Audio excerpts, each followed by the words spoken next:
for this? We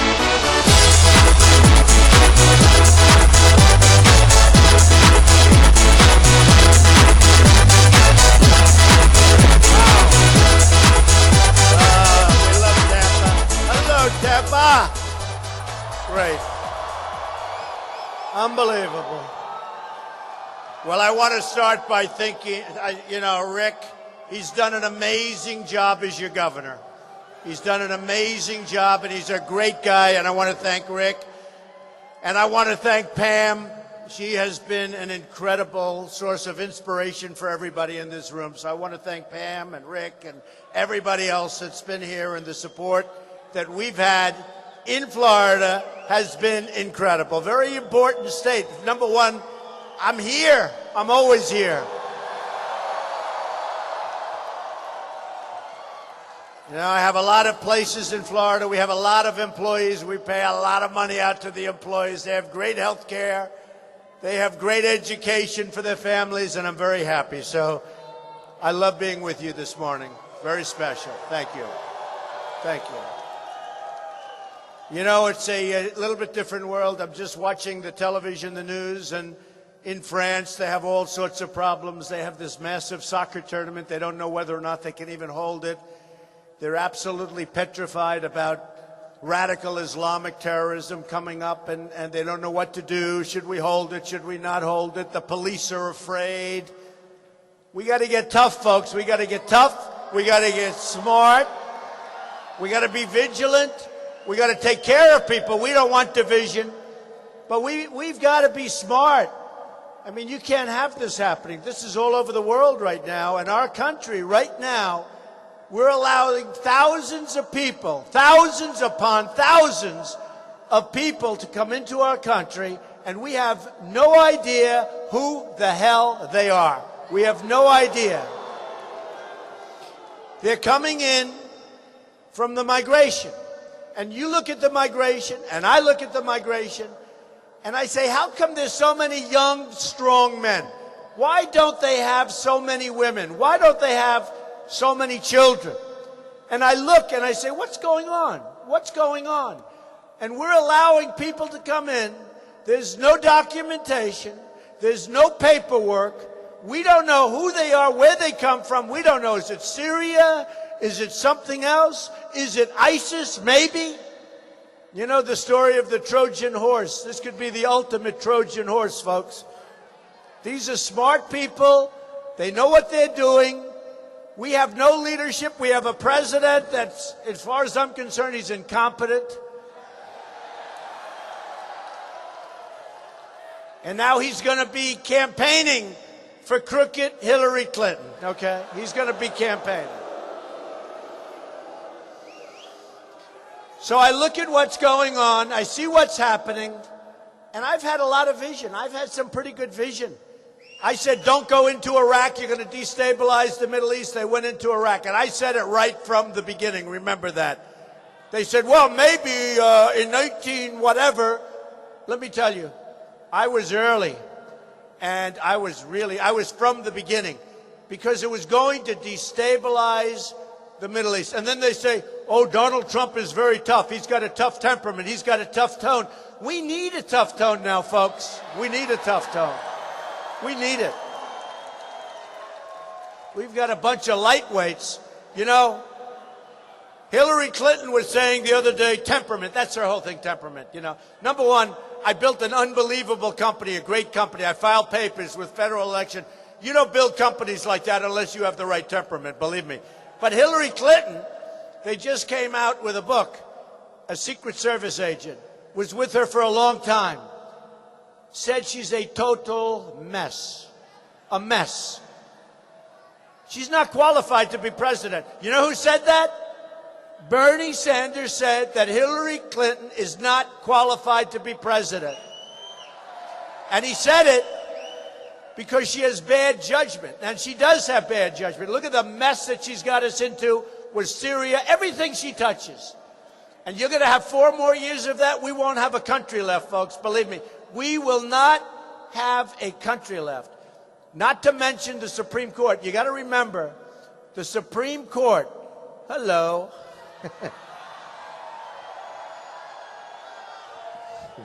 Thank you. Thank you. Is there any place better than a Trump rally? Is there any place better? Right? Even on a Saturday morning, look at these crowds. I mean, we have crowds. You know, folks, I'll tell you what.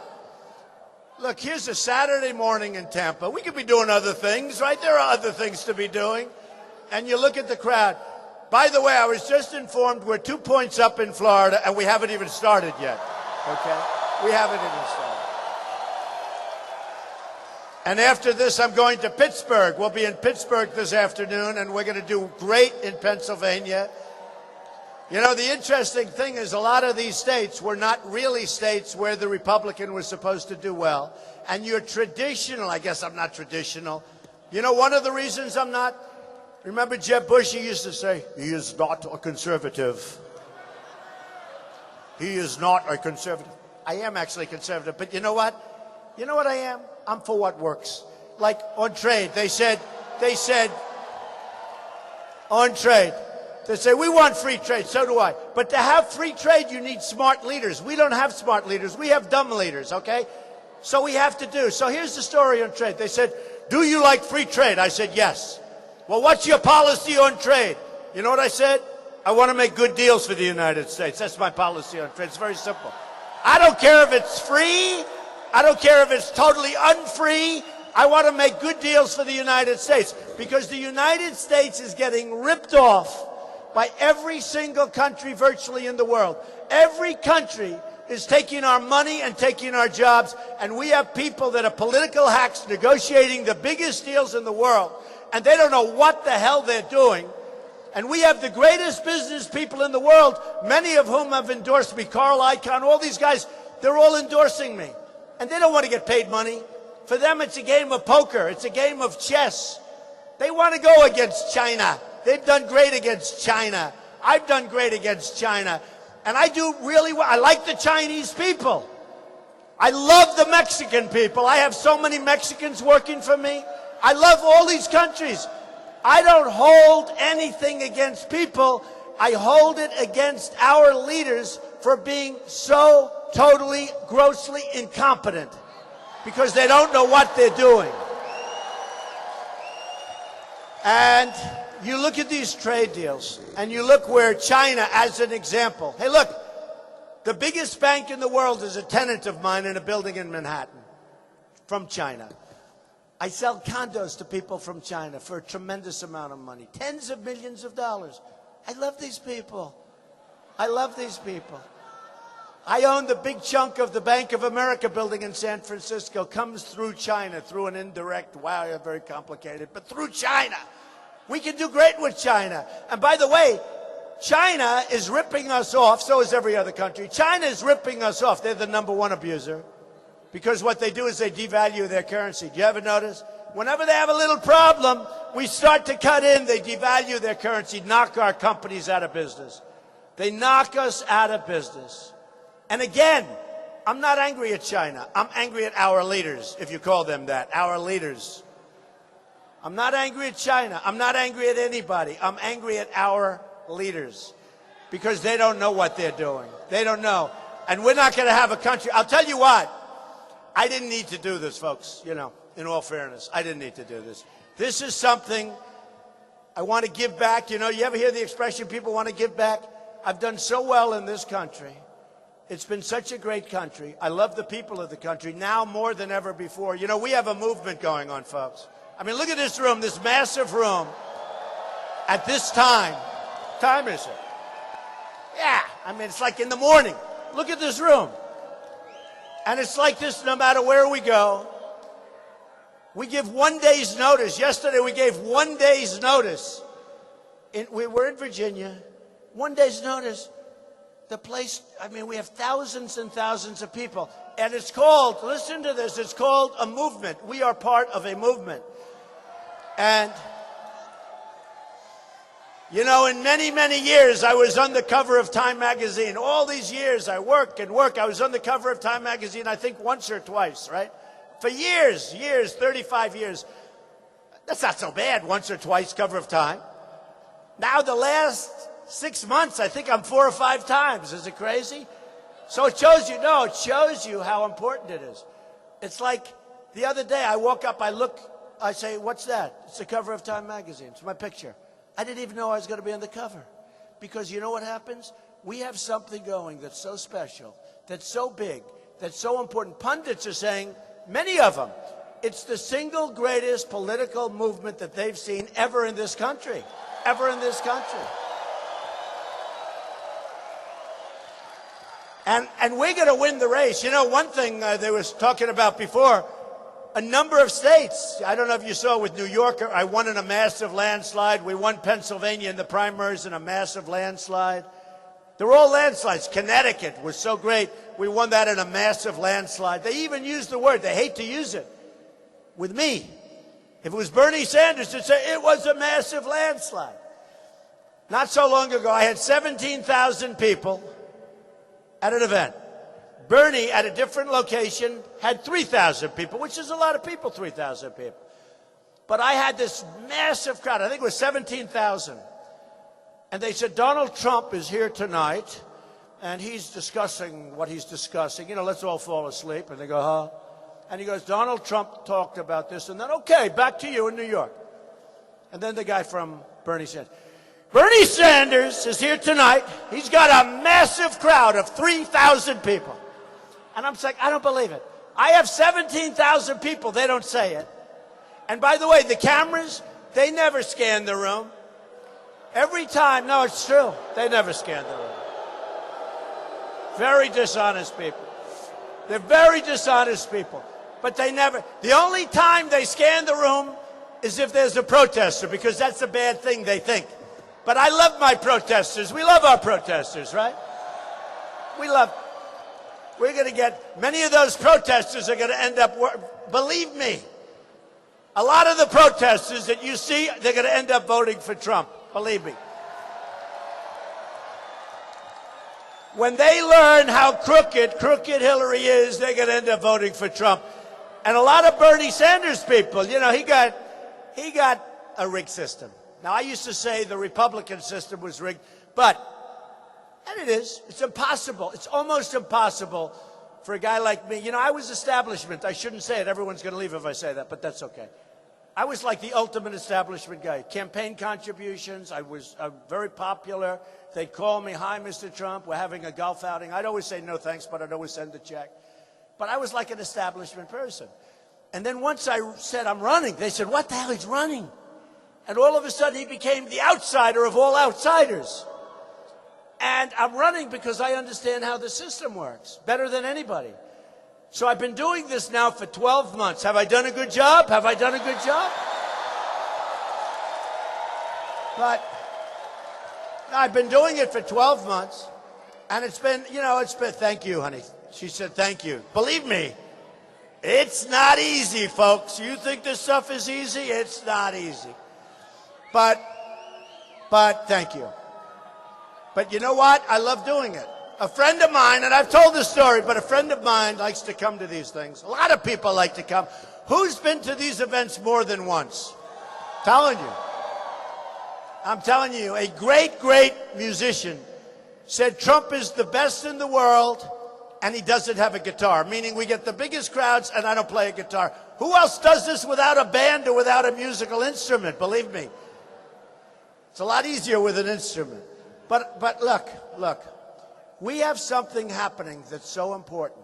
And in November, we have to do such a good job. Now, it's early. We're just starting the process. Most people say, don't even bother campaigning right now. It's June. Wait till after the convention. We're going to have a great convention. Wait till after the convention. Don't bother. I don't want to do that. I'm sitting home. I'm listening to lies being told about me by this dishonest media because, believe me, they are so dishonest. You know, so dishonest. Man.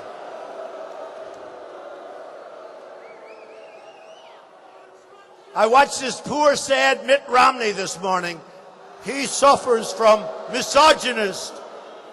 I don't think he knows what misogynist is. He suffers from, and he's sitting like a real stiff.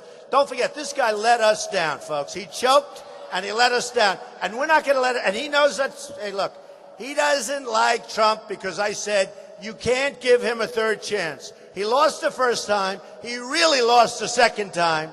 And the second time was a race that was an easy one. We had a failed president.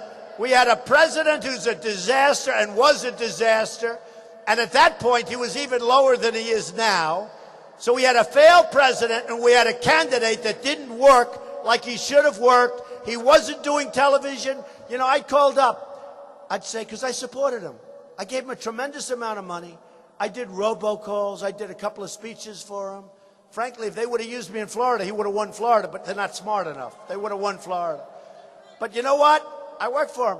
But then when I heard he was going to run again, and I was thinking about running, I let him know. I said, the guy's a stone-cold loser. He choked, and when you're a choker, you can never give a choker a second chance. It's too important. A choker is a choker. You see it in sports. You see it in sports, folks. When the guy misses the kick, you get rid of him. You get another one in there. They miss the big shot, you get him out of there, folks. I don't know. That's the way I feel. We couldn't take a chance. You know, so I backed John McCain, and he lost. And his was a tough situation because, frankly, I'm not sure Abraham Lincoln could have won that speech with what was going on. But I backed John McCain, and he lost. I backed Mitt Romney, and he really lost. And then I said, you know what, folks? This time, we're going to do it ourselves. We're going to win. We're going to win. No more games. No more games. No more sitting there saying, I think he's a racist. I am the least racist person that you've ever met, believe me. The least racist person. I get a call yesterday as an example. Street smart guy, but very street smart. Don King, you know Don King, the boxing promoter. And Don King said, Donald, I'm endorsing you for president. Now, you think Don King, and he knows me well, you think he's going to endorse a racist, okay? So, you know, it's a sad situation when people, but you know, we're going to win. But if it ever happened where I didn't, I go off into the sunset, folks. Good luck in 4 years. You go off into the sunset. You don't sit there jealous and sick to your stomach. You go off. We have a war to win against a very crooked politician named Hillary Clinton, okay? I don't want to waste a lot of time trying to defend ourselves against these phony people that are, I don't know, they've got something. But I watch the level. The Republican Party really should get their act together. They have to come together. We got to win. And if for no other reason, the Supreme Court, remember that. For no other reason. Now, I always say most importantly is defense. We got to protect our country. We have a military that's totally depleted. You all saw on Fox and on CNN, they did separate reports where our great pilots, these are these great young people, and now they're not as young because they've been, one of them there for 18 years, and he said, you know, when I came in, this equipment was beautiful, new, nice. Now he's flying the same equipment, and it's old, and it's tired. Fighter jets. These are the fighter jets. This is the United States, and the fighter jets are old, and they have no parts for them. They're so old. So you know what they do? For the United States, our great pilots, our best fighter jets, they're going to the desert where they have what they call plane graveyards. And they're going to museums where they have these, they're in museums, they're so old. And they're taking the parts from the museum, and they're taking the parts from the graveyard, and they're putting them on the fighter jets, and then our young people, men and women, are getting in these planes, and they're flying planes and being shot at. That's not going to happen anymore, folks. That's not going to happen anymore. We're going to build up our military. And don't forget, when Crooked Hillary says Donald Trump temperament, she's got the bad temperament. And remember what the Secret Service agent said. She's a total mess. She's unstable. She's unstable. And she can't be president. That's what they said. So she uses the thing about Trump's temperament. Look, we need strong temperament. At first I was going to say, oh, but I have a good temperament. It's not a question. I have a strong temperament. I'm the one who didn't want to go into Iraq. Remember that. You know, all these people saying Donald Trump is tough. They talk about the trigger, right? The nuclear trigger. Well, let me tell you, I'll probably be the last one to do it. I hope to God we never have to do it. Because that is a disaster. But I'm the one that didn't want to go into Iraq. Now, I was a civilian, so nobody really cared that much. I was doing my deals. I mean, you know, it's not like, oh, Mr. Trump, what do we do? But I'm dated back, way back, where I was saying, no Iraq, you're going to destabilize the Middle East. And by the way, everything I said happened. Everything I said. It all happened. The Middle East is destabilized. I said, Iran is going to take over Iraq. That's exactly what happened. Because you had two powers that were identical in terms of military strength. And they'd fight with each other for decades. They'd go 10 feet, 10 feet, 10 feet, rest. 10 feet, 10 feet. Gas would be thrown by Saddam Hussein. The world would go crazy. Then Iran throws a little gas. Then they rest. And this went on for decades, right? Then we knocked the hell out of one of these two nations that hated each other.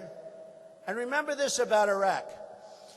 Iraq has among the biggest oil reserves in the world. So not only did we give Iran one of the great deals of the century, when our very, very incompetent Secretary of State, John Kerry, grossly incompetent, this guy never got up from the table once to walk. How do you make a deal with people? And they're great negotiators, the Persians. They're great negotiators. How do you not get up once, twice? And I used to hear what they're doing. I used to follow it. I love it. You know, deals, I love deals. I mean, frankly, any deal, I love deals. But here's one that was so obvious. And they'd say no. And we'd say, well, we'd like to have this. No. Oh, okay. How about this? No. Okay, we agree. And then the guy goes into a bicycle race. He's 73 years old. He wants to be in a bicycle race. He breaks his leg. He's walking around like, can you believe, in the middle of the biggest negotiation, he goes into a bicycle race, he breaks his leg, and he's incapacitated. And then a few weeks later, he walks in on crutches, and you know what they're saying to each other? How dumb is this guy? How dumb? This is the kind of people we have. And we have the prisoners, and they're over there. And that negotiation should have never, ever started unless those prisoners were released before it started. And the first meeting should have been with John Kerry or anybody saying, sorry, folks, we cannot do this negotiation as long as you are holding our hostages. We can't do it. And they'll say, no way, we're not going to do it. And then we say, sorry, but we have to. And we leave the room, we get back on the plane, we double up the sanctions, and by the time you get back to the United States, there'll be a phone call, the prisoners are released, let's get going. Okay? I wanted two big things in that. First of all, anything nuclear, if you can make good deals on nuclear, that's a good thing, I have to say. I'm all for deals. But they got to be good deals, not bad deals. We make bad deals. We don't have anybody to make good deals. We don't have people that are smart. We don't have deal makers. We have political, I won't say it. I won't say it because I'll get in trouble. You know, when I use a slightly off word, slightly off, when I call this really bad senator, she's done nothing. She's done nothing. She said she's Native American. And I said, Pocahontas. It's Pocahontas. And somebody said to me, one of the media, Mr. Trump, would you apologize? I said, yes, I'll apologize. To Pocahontas, I will apologize. Because Pocahontas is insulted by the statement. No, I mean, this is what we're dealing with, folks. This is what we're dealing with. We have to get smart. We have to get tough. We have to stop being so politically correct. The Republican Party and our leaders, we've got to get down to business. We can't be, I mean, I've had more opposition from the Republican Party than I do from the Democrats. It's crazy. With that being said, I think it's coming together. I think it's coming together. Don't forget, I'm an outsider. They're not used to it. You know, we had 18 people. And then one after another, boom, boom, boom, boom. And some of it wasn't nice. You know, Jeb Bush was favored to win. And I would say he doesn't like me too much. You know what's interesting? Guys, there were a number of them, but they signed a pledge. The reason they wanted the pledge was because of me. They wanted me to sign the pledge. I would have honored the pledge. If I didn't make it, I would have honored the pledge. And it would have been hard to do, actually, because for some of them, it would have been very hard to do. But I would have honored the pledge. So they sign a pledge. They go into the RNC. They use all of their information because they signed the pledge. So they took, I guess you could say, millions of dollars worth of free information. And then they lose. And they don't honor the pledge. You know, I'm from business. We sort of have to do things like we honor things, right? They sign a pledge, they don't honor a pledge. So the Republican Party has to be tough, has to be smart. And if they're not tough and smart, I'm going to win, but a lot of other people won't. I'm telling you, that's what's going to happen. We have a couple of senators, we don't want to endorse Trump. That's okay. I don't care. If they don't endorse me, that's fine. I'm not going to campaign.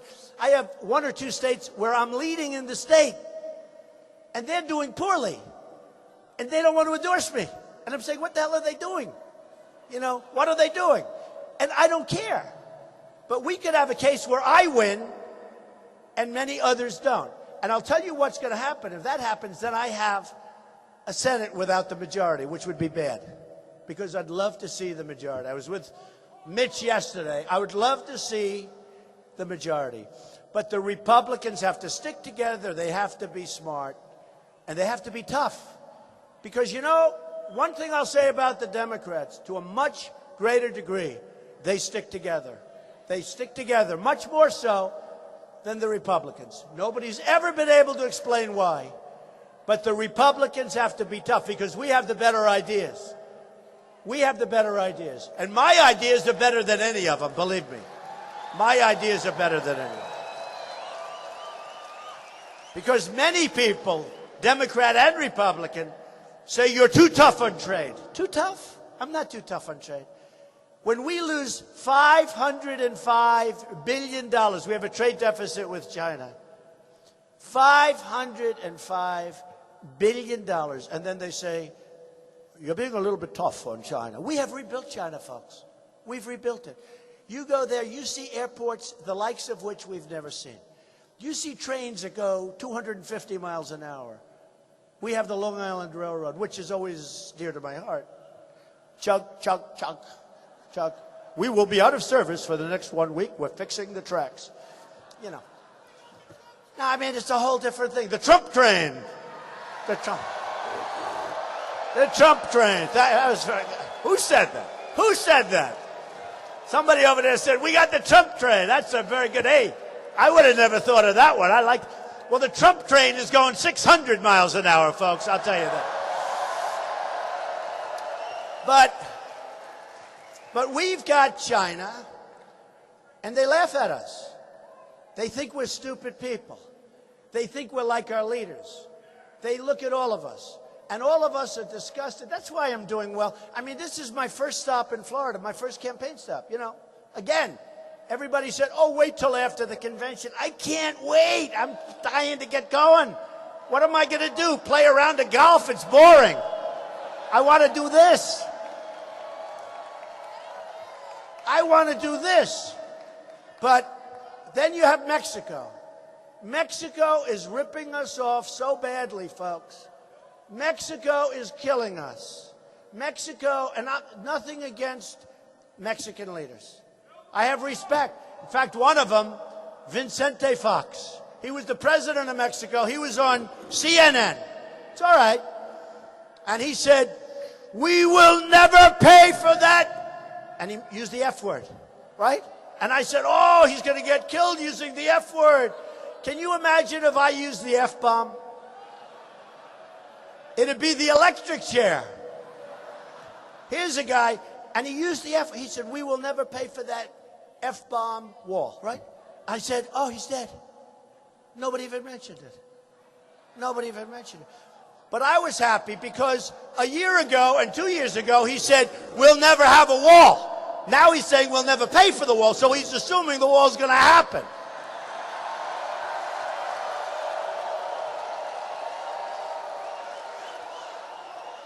And just...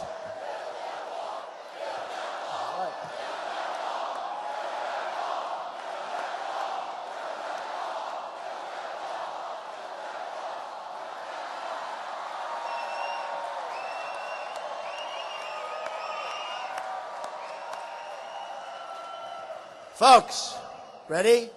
America first. Very simple. America first. It's America first. We got to build the wall. You know, 16,500 Border Patrol agents endorsed me. They endorsed me about 3 weeks ago. And I was very honored by that because they have never endorsed a presidential candidate before. And by the way, before I forget, the NRA, the National Rifle Association, endorsed me last week. And for you incredible folks in Tampa, you know Hillary Clinton wants to abolish the Second Amendment. She wants to take your guns. Who has guns in this place? Wow. Wow. And what would you say if somebody came along and said, we want to take that gun away from you? She wants to take your guns away. That's what she wants to do. She wants to take your guns away. Essentially, she wants to abolish the Second Amendment. And, you know, when you look at Paris, where they had 130 people killed viciously, and it was just boom, boom, boom, boom. Hundreds of people went to the hospital. Many, many of those people are still there. They'll never be the same. Just destroyed, right? Destroyed. Totally destroyed. If there were guns on the other side of that room, or if in San Bernardino, 14 people killed by radical Islamic terrorists who became radicalized. And these were people that gave a baby shower to the child of these people that killed them. I mean, what's going on? We got to know what's going on here, folks. 14 people killed, many people in the hospital to this day. Okay, 14 people killed. Let me tell you, if you, with the beautiful red hat, make America great again, if this woman here with the blue, if a few of you had a gun right here or a gun around the ankle and bullets were flying in the other direction, number one, they may never have come into the place because they would have said, there are guns in there. I don't want to go in there. But at a minimum, the carnage would have been very, very, very substantially less. Let the bullets go in the other direction. Boom, boom, boom. Believe me. Believe me.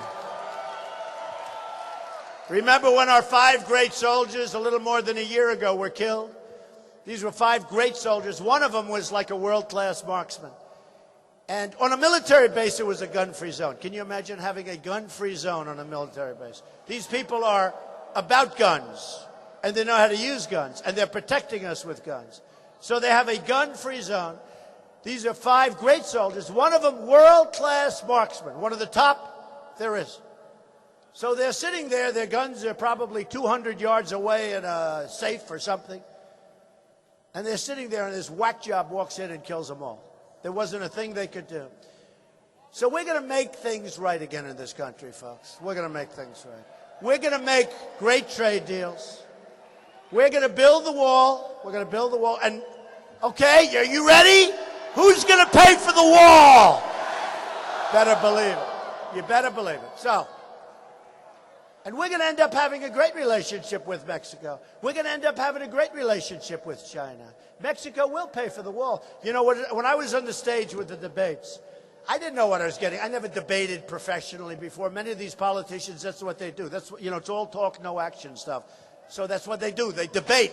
They don't get anything done. They debate. So I went on every single poll of every single debate. And I have to, when I say this, all this, you know, sleazy people back there in the press.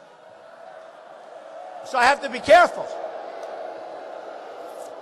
But when I debate, every single debate, every single poll. Now you have Drudge, a fantastic guy. You have Time Magazine. You have Slate. You have all these different polls. You know, there are polls now for everything. They have a poll for everything. No matter what it is, if you go to the bathroom, they have a poll. How many times in a day? But they have a poll for everything. And every single poll of every single debate, they had me winning the debate. Is that good? Is that good? Every single. And, which was a great honor. But when I look at it, and here's the thing, I was center stage in every debate. You know the way guys kept falling off the ends? You know, they kept falling off. I said, Jeb, you're not going to be here much longer. You're pretty far down there, Jebba.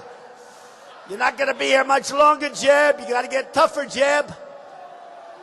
I don't think he's going to endorse me. Do you, folks? I don't think so. Who the hell cares? Who cares? But,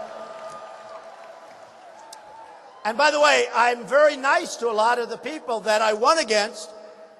I don't even use the word that I've defeated. I want to be nicer than that, because some of them are good. I mean, Rick Perry is an example, governor of Texas, very good guy. I always liked him.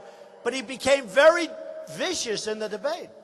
And he actually went to the Washington Press Club and did a beautiful job. He did a speech, and he did a beautiful job. And he said, Donald Trump is a cancer on the Republican Party. I said, man, that's tough.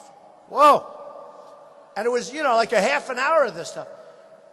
And then he was off. I was very tough on him, by the way, but he was off. I mean, don't I have a right to be with that? So he was out. Then he came back, didn't call me, and he said, I endorse Donald Trump, and he's maybe the smartest person ever to run for president. How about that? What a difference. What a difference. What a difference. And I called him and I thanked him. And I understand it's politics and it's tough stuff. But I appreciate when people are respectful, and you know, you can lose and you show respect, but I appreciate it. And we have some good people. We had some good people on that stage, and we have some great people in the Republican Party. Everybody wants to know who I'm going to choose for vice president. Who do you like? He says Newt. Who do you like? They say Sessions. Sessions.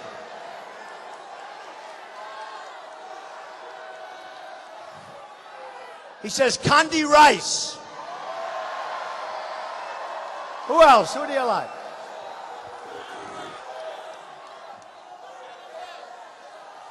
Let's see. I've never done this before. This is fun. This is fun. We have a lot of good people. You'll be happy. You're going to be happy. And we have some unbelievable people for different positions, like Homeland Security, like Attorney General. Don't forget with Hillary. Don't forget with Hillary. You got a 6-year statute of limitations, folks. Because honestly, we're being 100% straight. Look, what's happening with Hillary Clinton is a disgrace. She's broken the laws of our land. She's made us totally vulnerable from a national security standpoint. She was Secretary of State. What she did with her server is illegal. It's wrong, both on a common sense basis and on a legal basis. It's wrong.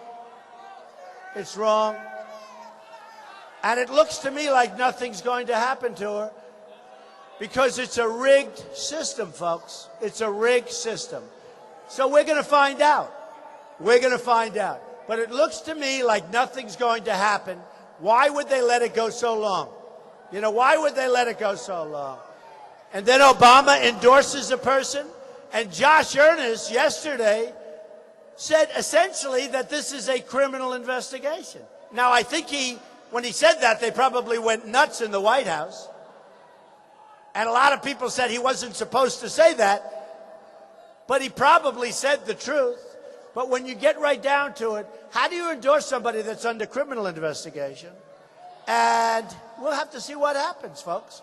But people that have done 5% of what she's done, whether it's General Petraeus or many others, they've done nothing compared to what she's done.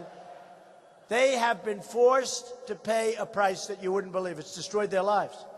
And Hillary's out there campaigning and saying 100% certain that nothing happens. Did you see that the other day? 100%. Who's 100% certain about anything? She's 100% certain. How can she be 100% what she did? You know, when you watch all of the pundits, when you watch, they bring in the lawyers, and I read it, and I see it, and I study it, and I have great lawyers, and every one of them says to me, guilty. You very rarely see a lawyer that says not guilty, all right? So let's say even if it was 90%, but I don't even know if I see anybody that says not. She's guilty. So how is she allowed to run for president? Now, with that being said, I really want to run against her. I have to be honest. That's the one we want to run against.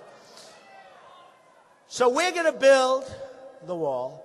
We're going to make great trade deals with Mexico. And what happened is these guys would come off the stage, and at the beginning, like early on the debates, they'd come, you're not really serious about the wall. You can't really build a wall. And I'd say, listen, let me tell you, I'm not going to mention names, but a lot of people would say it. A lot of politicians would say it because they don't know anything about building. How many people know how to build here? I love builders.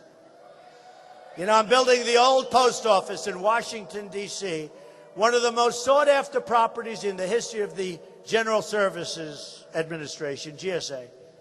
That's like the landlord of the country. And great people, by the way. I got it. One of the most sought after. Everybody wanted it. I got it because of a strong financial statement. They wanted to make sure it got finished.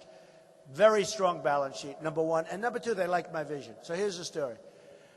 I'm much more than a year ahead of schedule. And in fact, I'll tell you a little story. I'm 2 years ahead of schedule.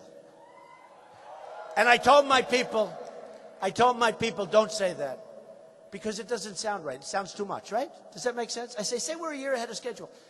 It's crazy. We're 2 years ahead of schedule. We don't have to have it open for 2 years. And we're going to be opening, like in September, we'll have a ribbon cutting. I want to delay it a little bit toward the election. Do you understand? I could actually do it in September early. I don't want to have, because sometimes you people only have a 2-week span. We remember for 2 weeks, it's no good. So I think I'll open in September, but I'll have the grand opening, like how about around October 29th or something like that, right? But it's true. I'm close to 2 years ahead of schedule. And I told my people, I said, don't say 2 years, because they came out and they said, we're 2 years ahead. I said, it's not believable. It's true. I said, say 1 year, it sounds better. Crazy, right? Am I right about that or not? 2 years, it sounds like too much. How can you be 2 years? I'm 2 years. But I'm going to say 1 year, because I think I'm covered that way, right? But I built a great building. I'm under budget and ahead of schedule. Under budget and ahead of schedule. Terms you never, ever, ever hear with our government. They build a road, it costs 10 times more. They build a bridge. Look at San Francisco with the bridge. They built a bridge. Who built the bridge? China. China built the bridge. Right? San Francisco, way, way over budget. China. You think China made a couple of bucks on the bridge? Oh, I don't think so. Nobody knows that stuff. That's what I'm best at. Can you imagine having somebody that really knows how to build and knows how to build under budget, ahead of schedule? I'm really good at this stuff, and it can be done. And we have everything costs too much. Our military stuff, we're going to build up our military, but we got to buy the best equipment at the lowest price. We don't do that. We don't do that. I mean, there's so many things that we have to do. There's so many. I give you an example. I won the primaries spending just about the least amount of money. I mean, I can't compare this to a couple of guys that didn't even try, they had no money. They got zeros, right? They were all at zero. I mean, you had so many guys at zero, they stayed for the following week. 0, 0, 0. I said, how many times can they stay at zero? I spent less money than anybody else, and I had by far the best results, massive victories, landslides, right? And I think about our education system. We're last on the list in terms of countries. We're ranked number 28 to 30. And you have Norway, Denmark, Sweden, China, Japan. They're the top countries. But we're ranked last, or close to last, and yet we spend the most. So just so you understand, with me, I spent the least and I have the best result. In education, isn't that what we want? Okay, isn't that what we want? So in education, we spent the most. We spend the most money per pupil in the world by a factor that there is no second place. There is no second place.